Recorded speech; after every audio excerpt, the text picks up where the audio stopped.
po teh čudovitih cestah tukaj nad Azurno obalo se je podil tudi James Bond. V filmu GoldenEye s svojim starim Aston Martinom zraven na nek način je tekmoval pa z Rusinjo v rdečem Ferrariju.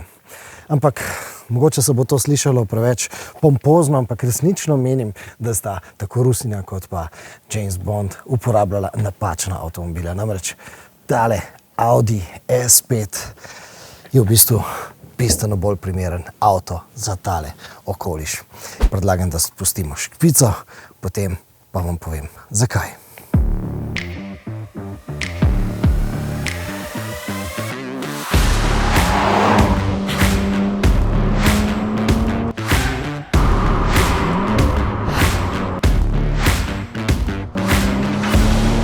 We are now on the perfect roads for this car. Yeah. Can you emphasize this statement with technical details? Yeah. We wanted to improve in this car especially the precision and the controllability of the car, and also it should be easy to drive, effortless to drive. We improved this a lot in comparison to the predecessor. I definitely agree that I can feel it. Yeah. But walk me through these changes that you made. Okay. A big focus is in the steering. The whole steering is much stiffer. So from the driving wheel up to the wheel, everything is stiffer. There's a torsional rod, for example, the sensor inside the steering, which is almost a double stiffness. The steering rack itself is fixed rigidly to the car body. The lateral control arm bushings, they are stiffer. We have a higher camber of the front wheels. And all this results in a much more precise steering. Zdaj seveda sledi logično vprašanje, v kolikšni meri je za navdušenje zaslužna črka S. Can you compare the S model versus the A5 model? In the S model, the main difference is that the sport differential in the rear axle is standard equipment in this car. It's a component which we took from the predecessor to this car, but there's a big difference because this car has a completely different driving behavior than the predecessor, and we can use the Quattro Sport differential much better because the whole driving behavior of this car is neutral, and all the Audis in the past were all understeering. And now we went to the neutral driving behavior. We have different damper settings, different stabilizer settings. All this results in a neutral driving behavior, and on top, if we've put the Quattro Sport differential now in the car, it can use its potential much more. What do you mean by neutral? Can you define this term? If you have an oversteering car, the forces, the lateral forces, are more on the front axle, and the car pushes in tight corners over the front axle. And in a neutral car, we use also the rear axle a bit more, and the car doesn't go over one axle, it goes over both axles, and this also makes much more precision. We had to improve also the rear axle a bit, that this works, but it works pretty well. So that means also the not experienced driver can benefit from.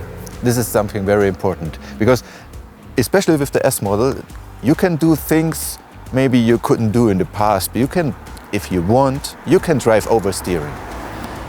But everything goes in a very controlled way.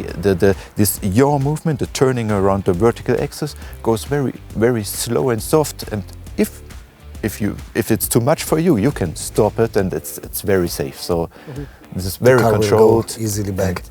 And, but how can I oversteer with this car since we have so many electronics? The Quattro Sport differential gives you an extra torque moment on the outer wheel of the rear axle, and this is quite a lot, especially in dynamic mode. We use the whole potential of the Quattro Sport.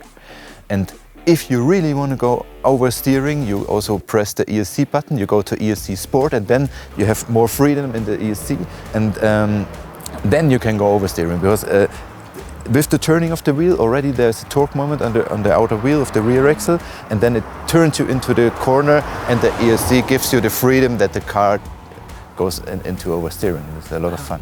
So even ESC Sport will let me over? Definitely. We gave the car more freedom.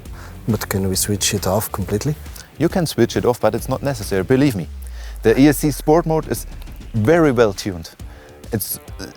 Nobody needs the ESC off mode anymore. It gives you so much, I don't need more.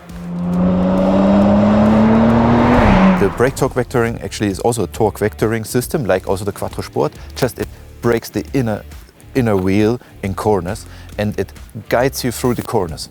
It gives you the feeling, okay, I set the radius and the car follows this radius. We had a similar system in the predecessor, but the brake torque vectoring we are using now is much more effective and we use much more brake torque vectoring moment. And also this was possible with our new braking system, the integrated braking control system, which is much faster, has much higher pressure gradients, and so we can use this. I didn't miss the four-wheel steering. Could we expect the four-wheel steering and would it work? Is it necessary? No, in this car it's not necessary. And in this car there won't be a four-wheel steering. In terms of driving dynamics, lateral dynamics, it's not necessary because the four-wheel steering has actually two tasks.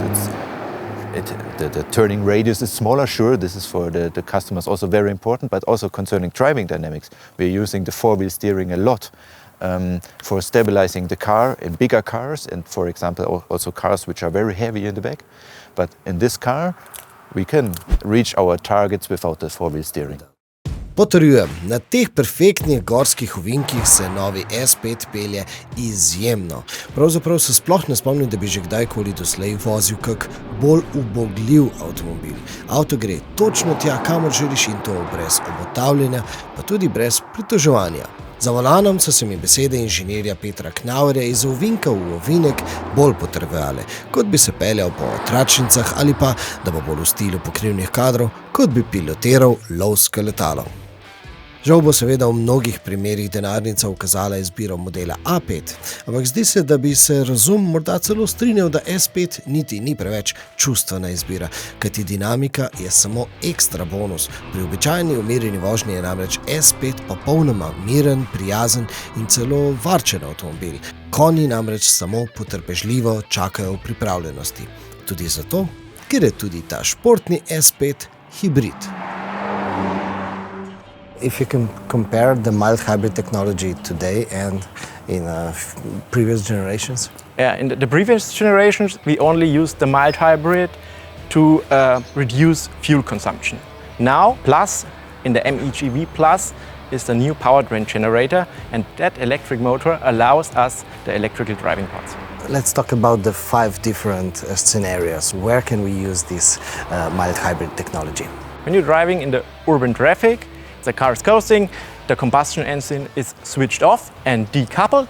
The electric motor powers the car and maintain the velocity. And also you can recuperate when you're driving on a traffic light. Scenario number 2. Starting off or driving off. Starting off and driving off starts with the powertrain generator. Scenario number 3. Number 3, maybe sailing on a country road. You are able to sail only driven by the powertrain generator, and that means driven electrically. Is it the speed limit for the mild hybrid? The speed limit is up to 140 kilometers per hour. Scenario number 4? Scenario number 4 is e-boost.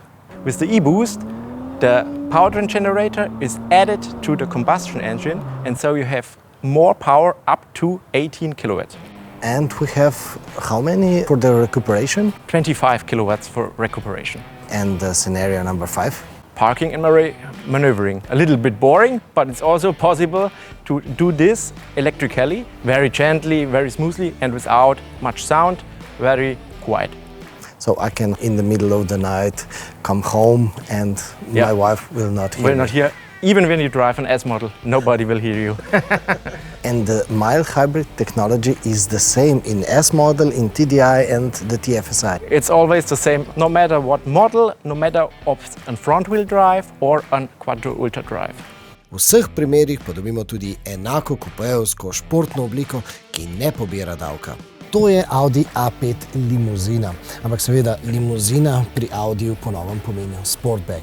Seveda sportback pomeni, da ta zadek ni več dolg, ampak je v bistvu zelo, zelo položen in pa potem imamo tako čisto kratko ritko. In seveda tukaj, to ni več 4-vratna limuzina, ampak 5-vratna limuzina, recimo temu tudi 5-vratni kupe. Pa ne samo, da je bolj praktičen za odpiranje in da je bolj praktičen za nalaganje, tudi prtljažnik, poglejte, je bistveno zrasel v primerjavi s prejšnjimi modeli.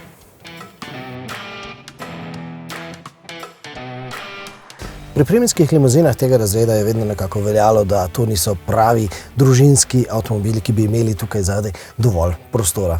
No, oblikovalec Jakob Hercel pa je za ta novi A5 poskrbel, da čeprav deluje tako zelo kupejevsko in pa nizko, imamo tukaj zadaj kar bistveno več prostora. Zdaj za občutek naj vam pokažem, recimo toliko imam prostora za noge, nad glavo pa imam tudi recimo temu pri svojih 175 cm za dobrih 5 cm nad glavo. Naj vas za konec popeljem še v tisto digitalno plat Audija. On your topic, what is the main highlight of the new A5? Well, from the interior, I think the digital stage is my personal highlight here.